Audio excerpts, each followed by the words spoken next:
오늘은 2020년 콜링에 발표된 메타 프롬프팅 러닝 투 런 베러 프롬프트를 발표하게 된 조민환입니다. 그래서 오늘은 말씀드릴 게 총 3개인데요. 백그라운드 1이 있고 백그라운드 2가 있고 그리고 메인 페이퍼가 있어요. 백그라운드 1, 2까지만 따라오시면 메인 페이퍼는 어렵지가 않으니까 잘 들어주시면 감사하겠습니다. 백그라운드 1은 참고로 이제 메타 러닝 그리고 메타 러닝의 한 갈래인 모델 어그노스틱 메타 러닝이고요. 백그라운드 2는 이제 프롬프팅 어프로치의 한 갈래인 소프트 프롬프팅 그리고 메인 페이퍼 이렇게 구성이 되어 있습니다.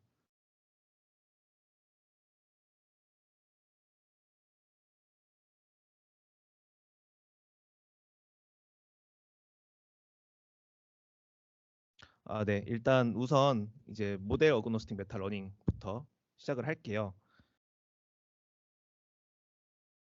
모델 어그노스틱 메타 러닝 다시 말해서 MAML을 시작하기 전에 메타 러닝이 뭔지부터 말씀을 드려야 될 것 같은데 이제 우리가 이제 심리학 용어에서 메타 인지라고 할 때는 우리가 인지하고 있음을 인지를 한다는 상태를 의미를 하잖아요. 그런 것처럼 메타 러닝도 배우는 것을 배운다는 의미입니다. 배우는 법을 배운다는 뜻이에요.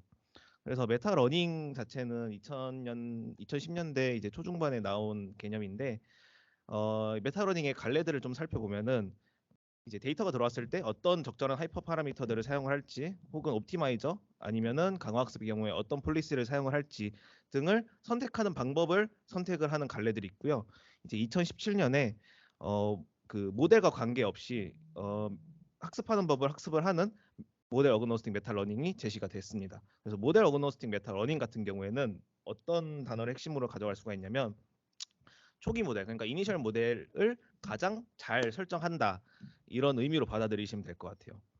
그래서 메타 러닝 중에서도 왜 MAML, 모델 어그노스틱 메타 러닝을 사용하느냐 하면은 기존에 있었던 메타 러닝과 비교를 하면 MAML은 이제 여러 가지 데이터에 있는 제너럴 논리지를 학습을 할 수가 있고 여기에 더해서 어떠한 태스크나 모델이 와도 메타 러닝을 진행할 수 있다는 장점이 있어요. 기존의 메타 러닝 같은 경우에는 어, 배우는 법을 학습하기 위해서 다른 모델들을 가져와서 학습을 하거나 아니면 다른 머데부터를 사용을 했거든요. 추가적인 파라미터가 필요했는데 이런 MAML 같은 경우에는 추가적인 모델이나 파라미터에 그런 추가가 필요하지가 않습니다. 그리고 메타 러닝, 모델 어그노스틱 메타 러닝하고 트랜스퍼 러닝을 비교를 했을 때 왜 MAML이 좀 더 낫냐라고 물어보신다면은 트랜스퍼 러닝 같은 경우에는 프리트레인이 수반이 될 수밖에 없어요. 그런데 이 이제 왼편 이제 피겨에서 보시면은 만약에 이제 우리가 그 트랜스퍼 러닝 하기 위해서 프리트레인한 소스 데이터가 이렇게 P1, P2, P3가 있다고 할 때 우리가 그거를 그 이제 타겟 데이터로 옮겨 가려면은 이렇게 굉장히 구불구불하고 길이가 굉장히 멀단 말이죠. 그런데 모델 어거노스틱 메타 러닝을 하면은 이제 소스 데이터와 관계없이 타겟 데이터가 어떤 것이 와도 적절한 이니셜 파라미터를 학습을 함으로써 타겟 데이터에 대해서 충분히 빠르고 그리고 퓨샷 세팅 아래에서 충분히 잘 학습을 할 수 있다라는 게 증명이 됐어요. 그리고 오른쪽에 보시면은 이제 그 만약에 소스 데이터가 이런 식으로 좀 불균등하게 분포가 돼 있다고 하면은 이런 불균등한 분포의 소스 데이터를 학습을 한 필트레인 모델이 좀 더 데이터가 어번던트한 쪽으로 모델이 잘 학습돼 있다는 거는 자명한 사실이거든요. 그런데 메타러닝을 사용한다면은 후수를 하겠지만 이제 소스 데이터의 크기와 관계없이 이 소스 데이터들의 그 이제 중간점에서 최적의 이니셜 파라미터를 도출을 해낼 수가 있다. 이런 장점이 있습니다. 그래서 이 다음부터는 그 MAML의 학습 방법에 대해서 나오는데 이거를 학습 방법에 대해서는 기억을 못 하셔도 관계없고 이 MAML이 무조건 이제 better initial 파라미터 혹은 better initial 모델을 가져간다. 이 정도만 기억해 놓으시면 될 것 같아요. 그래서 MAML은 학습이 메타 트레이닝이 있고 메타 테스팅이 있어요. 그 메타 트레이닝 안에 트레이닝이 있고 또 테스트가 있거든요. 여기서부터 굉장히 좀 혼동이 오긴 하는데 일단 메타 트레이닝부터 시작을 할게요. 메타 트레이닝 같은 경우에는 이제 모델 F 그리고 모델의 파라미터 세타가 있다고 할 때 태스크 1부터 태스크 i까지 똑같은 개수의 그 샘플들을 뽑아냅니다. K개의 샘플을 뽑아내는데 이걸 서포트 셋이라고 해요. 쉽게 말해서 메타 트레이닝 안에서 트레이닝 샘플입니다. 그래서 각각의 태스크에서 서포트 K개의 샘플, 다시 말해서 K개의 서포트 셋에 대해서 모델을 각각 카피를 해가지고 각각 학습을 시켜요. 그래서 태스크 1에 대해서는 이제 초기 모델 F세타를 서포트 셋에 튠 시켜서 F세타 프라임 1이 나오는 거고, 마찬가지로 태스크 I에 대해서는 초기 모델 F세타를 또 다시 카피를 해가지고 이제 그 I 번째 태스크의 서포트 셋에 파인 튠 시켜서 F세타 I 프라임 이런 식으로 나오게 되는 거죠.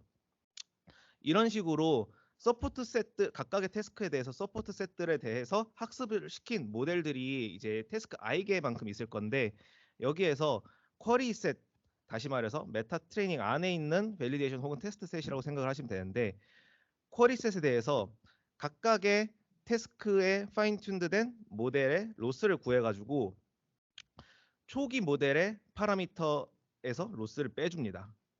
난해하긴 한데, 이게 초기 파라미터에서 그 이제 파인튠드된 모델의 로스를 빼주는 게 아니라 그 다 파인튠드된 모델에서 다시 쿼리셋에서 그 나온 로스를 빼준다고 하면은 이거는 그 메타 러닝이 아니라 그 프리트레이닝에 가까운 형태거든요. 그래서 이런 식으로 각각의 서포트 셋에서 학습을 시킨 모델에 대해서 쿼리셋의 로스를 구해서 초기 모델의 파라미터를 업데이트를 해주는 것이 이제 모델 어그노스틱 메타 러닝의 핵심이라고 볼 수가 있어요. 그래서 그 앞에서 말씀드렸던, 앞 슬라이드에서 말씀드렸던 거는 이제 메타 트레이닝인 거고, 이 다음에는 메타 테스팅이 들어가는데, 메타 트레이닝 단계에서 초기 모델 F의 파라미터 세타를 이제 업데이트를 했겠죠. 그 쿼리셋에 대해서 쿼리셋에 대해서 업데이트한 파라미터를 가진 모델을 이제 메타 테스팅 단계에서 새로운 태스크에 대해서 이제 그 퓨샷 러닝을 하고 이제 그리고 프리딕션 혹은 리그레션을 하게 되는 그런 구조입니다. 그래서 메타 트레이닝 단계에서는 각각의 태스크에 대해서 초기 모델 F가 F 세타 프라임으로 파인 튠드 됐다면은 이 그 F 세타 프라임에 대해서 로스를 구한 업데이트 값을 초기 파라미터 세타에서 업데이트를 하고, 이 초기 파라미터 세타에서 업데이트된 값을 F 세타 스타라고 할 수 있다면은 F 세타 스타를 새로운 태스크에 뭐 이제 퓨샷 샘플 5개, 10개, 1개 이런 식으로 해가지고 F 세타 프라임에 대해서 업데이트를 하는 거죠. 그래서 그 이제 이게 그 해당 2017년 ICML에 발표된 논문의 그 MAML의 간략한 그림인데요.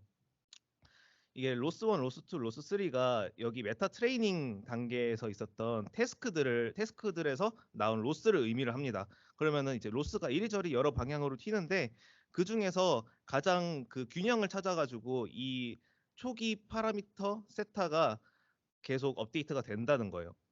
그리고 이제 우리가 실제로 프로젝션을 하거나 뭐 해야 되는 그런 태스크들이 이제 1, 2, 3, 스타 1, 2, 3가 있다고 할 때, 여기에서 이미 모델 자체가 최적의 파라미터로 이니셜라이즈 됐기 때문에 어떠한 태스크가 와도 이제 몇 단계 몇 스텝을 거치지 않고서도 최적으로 그 파인 튠드가 될 수 있다. 이런 이제 인투이션인 거죠. 이해가 되셨을지 모르겠는데, 만약에 안 되셨다면 좀 이따 QA 시간에 질문해 주시면 감사하겠습니다. 그래서 여기까지가 이제 모델 어그노스틱 메타 트레이닝 MAML이었고요. 여기서부터는 소프트 프롬프팅인데, 여기서부터는 좀 말랑말랑하니까 쉽게 들으셔도 될 것 같습니다. 소프트 프롬프팅에 앞서서 그 이제 프롬프팅 어프로치, 더 큰 개념인 프롬프팅 어프로치에 대해서 얘기를 해드려야 될 것 같아요. 왜 프롬프팅을 사용을 하냐 하면은 뭐 다른 데서는 잘 모르겠지만 NLP 같은 데서는 퓨처 세팅에서 워낙에 강한, 그리고 이제 로버스트한 성능을 내기 때문에 사용을 하거든요. 그런데 이제 우리가 생각을 했을 때 프롬프팅이라고 한다는 거는 뭐 챗GPT에 이렇게 프라이밍을 넣는 그런 식을 생각을 하게 되는데, 이런 식으로 자연어로 이루어져 있는 프롬프트는 프롬프트를 어떻게 디자인을 하냐에 따라서 성능이 굉장히 많이 바뀌어요. 그래서 이제 프롬프트 엔지니어링이라는 분야도 따로 있는 거고, 그래서 밑에 보시면은 이게 프롬프트 디자인을 어떻게 다르게 했을 때 성능이 이제 어떤 식으로 다르게 나오냐를 나타낸 건데, 이게 그 이제 프리미스가 있고 하이포테시스가 있을 때 똑같은 프리미스랑 하이포테시스라 하더라도 순서를 바꿔 보거나 아니면은 이제 이런 식으로 이제 그 토큰 프롬프트 토큰들을 다르게 주는 것만으로도 성능이 굉장히 크게 달라지는 걸 확인을 할 수가 있어요. 그래서 이렇게 프롬프트 디자인을 하는 것이 워낙 힘들다 보니까 여기서부터 좀 더 차근차근 개선을 해 나가자라고 이제 아이디어가 계속 제시가 된 거고, 그래서 처음에는 매뉴얼리 디자인드 프롬프트가 있었어요. 그래서 이거는 당연히 사람 손으로 치는 이제 자이언트 토큰이라고 생각하시면 될 것 같고, 이제 체인 오브 서트 같은 경우에도 이런 매뉴얼리 디자인드 프롬프트에 들어가게 됩니다. 당연히 그레디언트 업데이트는 되지 않아요. 근데 이제 이게 자동으로 런어블 되지가 않으니까 여기에서 좀 프롬프트 이런 자연어 프롬프트를 잘 내보낼 수 있도록 알아서 학습을 하게 해보자라는 아이디어가 제시가 됐는데, 그 오토매틱 프롬프트 서칭이라고 하기도 합니다. 여기도 마찬가지로 우리가 이제 자연어로 표현하는 그런 토큰들을 사용을 하는데, 다만 여기서는 그레디언트 업데이트가 있어요. 그래서 학습이 가능한 모델입니다. 그런데 뒤에서도 말씀드리겠지만 우리가 자연어로 표현을 한다는 것은 다시 말해서 그 한 이제 단어 혹은 이제 서브워드마다 그 이제 숫자로 표현이 되잖아요. 이거를 이제 디스크리트하다고 표현이 되는데, 이런 단어 혹은 서브워드 하나하나가 디스크리트한 표현에 갇혀 있다 보니까 더 많은 것들을 표현하지 못한다는 한계가 있었어요. 그래서 이런 디스크리트한 스페이스를 좀 더 넓혀가지고 컨티뉴스한 스페이스 안에서 프롬프트를 표현을 해보자라고 한 게 소프트 프롬프트거든요. 그럼 당연히 소프트 프롬프트는 우리가 표현을 하는 단어의 형태에 갇혀 있지 않은 거고, 그래서 이제 쉽게 생각하시면은 뭐 스페셜 토큰 같은 거라고 생각하시면 될 것 같아요. 마찬가지로 소프트 프롬프트 같은 경우에도 그레디언트 업데이트 가능하고 러너블입니다.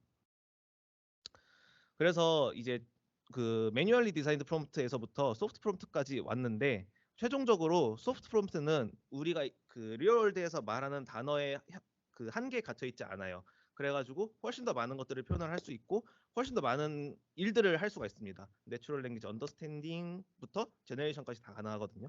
그래서 이게 디스크립트 스페이스에서 컨티뉴어스 스페이스로 확장했다는 그런 이제 의의가 있는 거고요.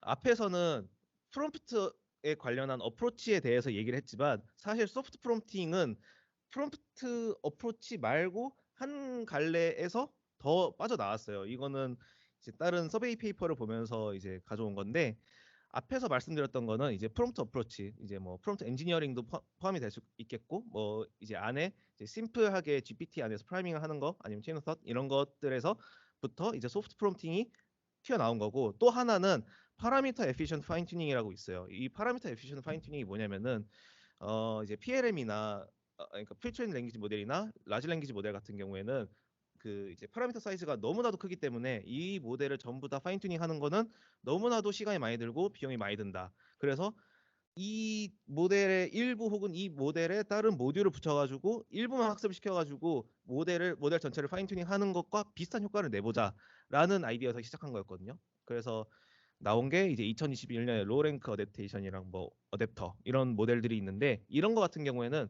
모델 안에 있는 모듈을 이제 약간 수정을 하거나 그 모듈의 일부의 파라미터들을 업데이트하는 식으로 이루어집니다. 그런데 이제 여기에서 이제 파라미터 에피션트 파인 튜닝이라는 아이디어에서부터 또 소프트 프롬프트가 또 차용을 하거든요. 소프트 프롬프트가 이전의 파라미터 에피션트 파인 튜닝하고 다른 점이 뭐냐면은, 소프트 프롬프트는 어쨌거나 프롬프트, 그러니까 이 토큰이라는 형태이기 때문에 토큰의 임베딩을 학습을 하게 됩니다. 그래서 이전에 있었던 모델의 파라미터 혹은 모델의 일부의 파라미터를 학습을 하는 것과는 조금 차이가 있어요. 그래서 이런 프롬프트 관련 어프로치랑 파라미터 에피션트 파인 튜닝이랑 이런 두 갈래에서 아이디어가 나와서 소프트 프롬프팅이 나왔다라는 거를 알고 가시면 될 것 같고, 그래서 이제 소프트 프롬프팅 같은 경우에는 이제 프롬프트 어프로치에서 그 이제 장점으로 꼽을 수가 있는 퓨처 세팅에서 성능이 좋다, 이거랑 파라미터 에피션트 파인 튜닝에서 가져올 수 있는 그 파라미터를 조금만 바꿔도 그 파인 튜닝 한 것과 같은 효과를 낸다, 이런 두 가지의 장점을 둘 다 가지고 있습니다.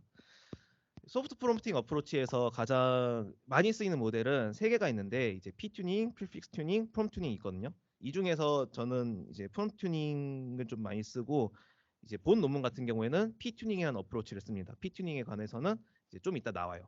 그리고 이 2021년에 세 개 논문이 다 나왔는데 이 이후에는 어떤 연구 동향들이 있느냐 하면은 큰 LLM 중에서도 큰 LLM에서 학습을 시킨 이제 프롬프트의 인베딩을 작은 모델의 인베딩으로 트랜스퍼를 하는 것, 혹은 도메인에서 도메인 그 이제 이동하면서 트랜스퍼 러닝 하는 것, 뭐 그런 것들이 있고, 아니면 프롬프트 얼마나 더 효율적이고 효과적으로 학습하느냐 이런 거를 더 파고드는 연구 동향들이 있는데, 이제 메타 프롬프팅 같은 경우에는 이제 에피션트 프롬프트 러닝 뭐 이런 쪽으로 해석을 하시면 될 것 같아요.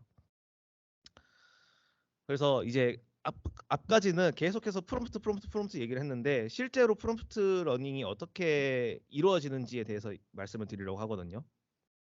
일단 소프트 프롬프트 러닝이 이루어지기 전에 이제 하드 프롬프트가 어떤 식으로 구성이 돼 있고 그런 것들을 말씀드리려고 하는데요.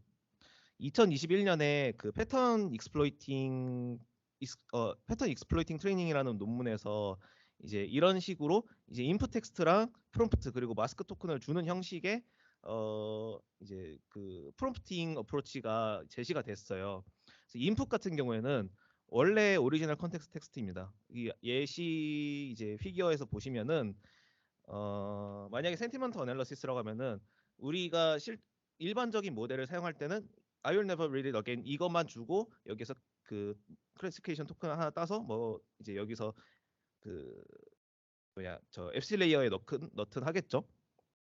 그런데 여기에 프롬프트 토큰, 다시 말해서 다른 말로는 이제 앵커 토큰이라고도 하는데, 이제 이런 프롬프트 토큰을 주고 이 뒤에 있는 마스크 토큰에 뭐가 들어갈지를 예측을 하게 하는 거예요. 그래서 실제 형태 같은 경우에는 I will never read it again 이러스 마스크 토큰 이런 식으로 들어가게 되고, 마스크 안에 여러 가지 단어가 들어갈 수가 있는데 이제 그 안에서 이제 몇 가지로 좀 한정을 두고, 이제 terrible, great terrible이랑 great 이렇게 바이너리를 좀 한정을 한 다음에, terrible이 나왔다면 이제 네거티브로 이제 버벌라이즈 하고, great이 나왔다면 이제 포지티브로 버벌라이즈 하고, 이런 식으로 진행이 됩니다. 이게 이제 매뉴얼 하드 프롬프트라고 보시면 될 것 같고, 이제 요즘 나온 소프트 프롬프트 같은 경우에는 이런 식으로 진행이 돼요. 앞에서 말씀드렸듯이 인풋 텍스트 그리고 프롬프트 토큰 그리고 마스크 토큰 같은 경우에는 다 들어가요. 다 들어가는데 앞에 소프트 프롬프트 토큰이 몇 개가 들어갑니다. 이거는 앞에서 말씀드렸듯이 버추얼 토큰에 가까운 거고, 실제로 우리가 그 자연어로 표현되지가 않는 그런 토큰이에요. 그래서 뭐 작게는 5개, 많게는 20개까지 이렇게 들어가게 되는데, 결국 이 이제 모델에서 마스크 토큰에 무엇이 들어갈지를 예측을 하는지에 따라서 이 이제 소프트폼 토큰의 인베딩 하고 그 부수적인 그런 레이어들이 조금 학습이 되는 그런 형식입니다. 그래서 이 일부 학습이 되는 이 인베딩하고 그 이제 랭귀지 모델의 일부분을 제외하고는 나머지 프리트레인 랭귀지 모델 같은 경우에는 이제 파라미터가 프리즌돼 있어요. 이런 식으로 학습이 된다고 보시면 됩니다. 근데 이제 최근에는 조금 달라지긴 했는데 기본적인 골격은 이제 이렇다고 보시면 돼요. 예, 지금까지 이제 백그라운드 1 그 모델 어그노스틱 메타 러닝하고 백그라운드 2 소프트 프롬프팅이었고요. 이제는 이제 본 논문인데 이제 메타 프롬프팅, 러닝 투 런, 베러 프롬프트고, 앞에서 말씀드렸던 메타 러닝과 그리고 소프트 프롬프팅을 두 개를 같이 엮은 겁니다. 그래서 이전 이제 논문을 일단 먼저 서머리를 좀 해보자면은, 이전 챌린지 같은 경우에는 소프트 프롬프트가 디스크리트한 표현이 아니고 컨티뉴스한 그런 스페이스에 있다 보니까 그 소프트 프롬프트 하나하나가 어디에서 이니셜라이즈를 하느냐에 따라서 모델의 성능이 굉장히 많이 바뀌거든요. 그런데 이제 좋은 이니셜라이즈라는 거는 그 도메인이나 태스크에 대한 제너럴한 언더스탠딩을 가지고 있다는 걸 뜻해요. 근데 그런 거를 가지고 있기가 굉장히 힘들겠죠. 그래서 그런 제너럴한 언더스탠딩을 가지고 있기 위해서 무엇을 사용하느냐 하면, 이제 어떤 학습 방법을 사용하느냐 하면 모델 어그노스틱 메타 트레이닝이고, 그래서 결과적으로는 이제 기존에 있었던 프롬프팅 어프로치보다 더 성능이 좋았고 그리고 어댑테이션이 빨랐다. 이게 이제 리절트입니다.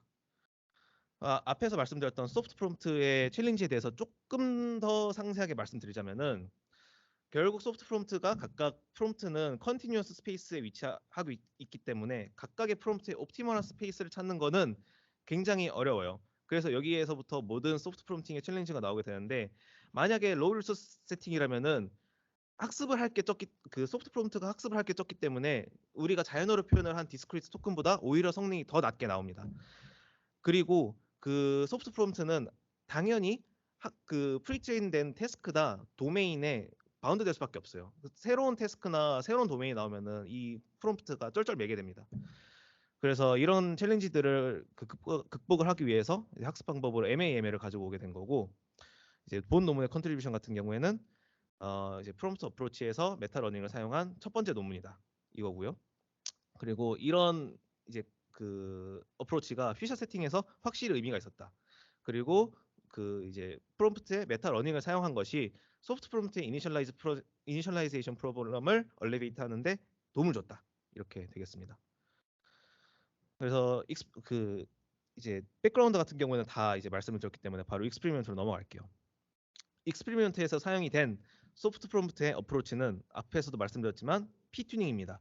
GPT Understands 2 2021년에 나온 논문에 제시된 모델이에요.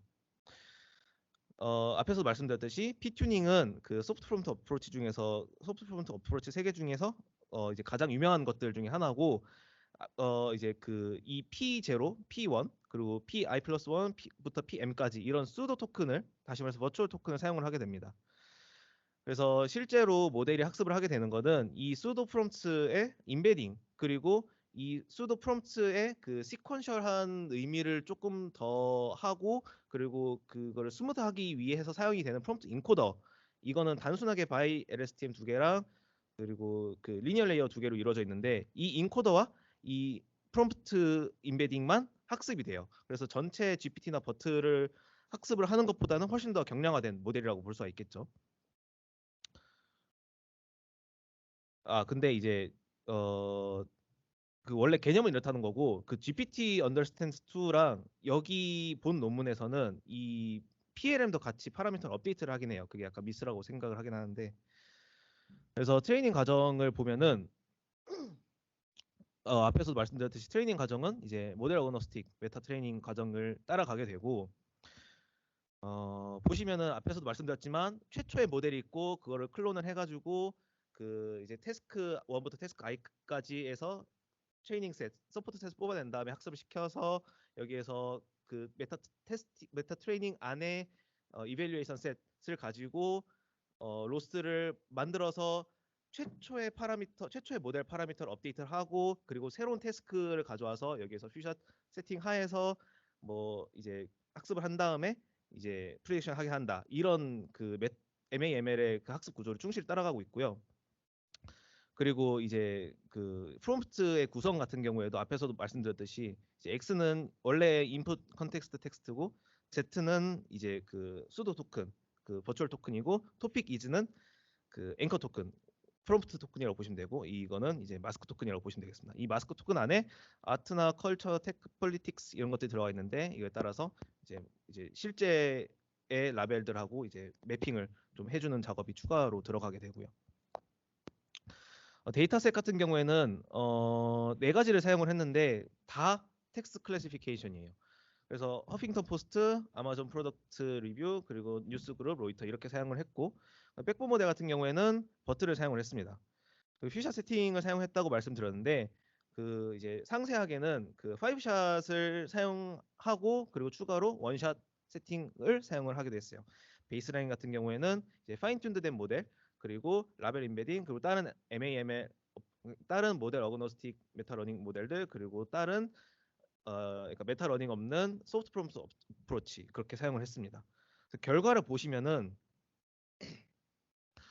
일단 첫 번째로 그 프롬프트 베이스드 모델, 어떤 거냐면은 이 MAML 그리고 ML 붙은 것들이 다 프롬프트 베이스드 모델이거든요. 이런 것들이 일단은 다 파인 튠드를 아웃퍼폼 했습니다. 그게 좀 고무적이라고 볼 수가 있고, 근데 여기에서 메타 프롬프트, 다시 말해서 프롬프트 베이스드 어프로치인데 모델 어그노스틱 메타 러닝을 사용한 이 모델이 다른 프롬프팅 어프로치들보다 더 아웃퍼폼 했어요. 그리고 그 이제 다른 메타러닝 모델들, 다시 말해서 메타러닝을 쓰긴 썼는데 뭐 소프트 프롬프트 어프로치를 사용하지 않았거나 한 애들에 비해서도 이제 메타 프롬프팅이 아웃퍼폼했다는 거거든요. 그래서 두 번째 이제 결론에서 보면은 프롬프팅을 사용하는데 메타러닝이 효과적이다 이렇게 생각을 할 수가 있고, 세 번째로 보면은 메타러닝을 하는데 프롬프팅을 붙이는 게 효과적이다 이렇게 생각을 할 수가 있습니다. 더 많은 것들을 어널리시스 있는데 지금 바로 말씀드리려고 하고요. 그리고 앞에서 잠깐 말씀드렸지만 이거는 이제 백본 모델을 버트를 사용을 했고 PLM을 프리즈를 시키지 않았어요. 그래서 이제 PLM을 프리즈를 시키고 이제 수도 토큰 임베딩이랑 그 임베딩 인코더, 이 임베딩 인코더 파라미터들만 학습을 시켰을 때 어떤 결과가 나오냐를 살펴봤는데, 이제 PLM을 그러니까 버트를 프리즈 했을 때 아월스 보시면은 이 수치가 이제 베이스라인보다 높거든요. 베이스라인 같은 경우에는 뭐냐면은 PLM을 프리즈를 시켜놓고 그 프롬프트 토큰의 임베딩을 완전히 랜덤하게 이니셜라이즈 한 겁니다. 그래서 랜덤하게 이니셜라이즈 한 것보다는 MAML을 사용을 해가지고 이제 학습을 시킨 프롬프트의 임베딩이 좀 더 낫다, 훨씬 낫다 이렇게 보시면 될 것 같고, 이제 오른쪽에서는 어떤 거를 보시면 되냐면은 이제 소스 도메인을 그 타겟 도메인하고 아예 다른 것들을 이제 준 거거든요. 여기 이제 메인 리설트에서 봤을 때는 이제 20 뉴스, 뭐 아마존 포스트 이런 것들이 있지만 이 안에서 다 각각 카테고리가 다 달라지는데, 그 메타 트레이닝 할 때는 그 이제 이만큼의 카테고리만 보여주고 실제로 실험할 때는 새로운 이제 카테고리를 보여주는 형식으로 실험이 진행이 된 거예요. 근데 그거하고 별개로 그 어블레이션 스터디에서는 아예 이제 20 뉴스만 가지고 이제 메타 트레이닝을 한 다음에 이제 실제로 예측할 때는 허핑턴 포스트를 가지고 예측을 하게 시킨 거죠. 그랬더니 이 이제 이 바가 뭐냐면은 랜덤리 이니셜라이즈한 프롬프트 임베딩을 넣었을 때고, 이제 메타 튜닝이 베이스라인인데 이런 두 개의 베이스라인을 다 MAML을 사용한 이제 어프로치가 다 아웃퍼폼을 했다. 그래서 MAML이 효과적이다 이렇게 보시면 될 것 같고, 그리고 이제 그 테이블 4 같은 경우에는 그 이제 이 P 튜닝 같은 경우에는 MAML을 사용하지 않은, 메타 트레이닝을 사용하지 않은 순정 소프트 프롬프트 어프로치고, 아월스 같은 경우에는 이 P 튜닝에다가 메타 트레이닝, 죄송합니다, 메타 러닝 MAML을 사용을 한 그런 이제 메타 프롬프팅이고요. 그래서 봤을 때는 성능의 플럭추에이션이 심했어요. 이게 뭘 의미를 하냐 하면은 성능의 플럭추에이션이 심했다는 거는 새로운 태스크를 봤을 때 얘가 많이 고민을 한다는 뜻이잖아요. 그런데 이제 메타 러닝이 없을 때는 많이 고민한다는 뜻인데, 메타 러닝을 했을 때는 이거를 그 퓨샷 세팅에서도 충분히 잘 학습을 했다 이렇게 생각을 하시면 될 것 같습니다. 그 오른쪽 피겨를 보시면은 확실히 그 이제 파란색이 본 모델 메타 프롬프팅이고, 음, 그 빨간색은 이제 그 타겟 태스크의 프리트레인을 진행을 한 모델이에요. 그런데 우리가 생각을 했을 때 타겟 태스크에 프리트레인을 한 모델을 비교를 하는 건 당연히 타겟 태스크에 프리트레인한 모델이 더 아웃퍼폼할 거라고 생각을 하는데, 오히려 그게 아니라 이제 메타 프롬프팅을 진행을 한 모델이 이제 타겟 태스크에 프리트레인한 모델을 더 아웃퍼폼했다, 이렇게 아웃퍼폼했다기보다는 어댑테이션 로스가 더 적고 더 빨리 줄어들었다 이렇게 보시면 될 것 같아요. 그래서 여기까지 이제 리절트 앤 어널리시스였고, 컨클루션을 좀 내려보자면은 일단 소프트 프롬프트 어프로치가 요즘 그 NLP 분야에서 굉장히 핫하긴 합니다. 왜냐면은 이제 PLM이나 LLM을 잘 사용할 수 있는 어프로치이기 때문에. 그런데 이제 물론 이제 소프트 프롬프트도 한계가 존재를 해요. 앞에서 말씀드렸듯이 이제 프롬프트 임베딩의 이니셜라이제이션 이슈가 분명히 존재를 하기 때문에, 그러면 우리가 항상 맞이할 수밖에 없는 한계는 로우 리소스 상황이거든요.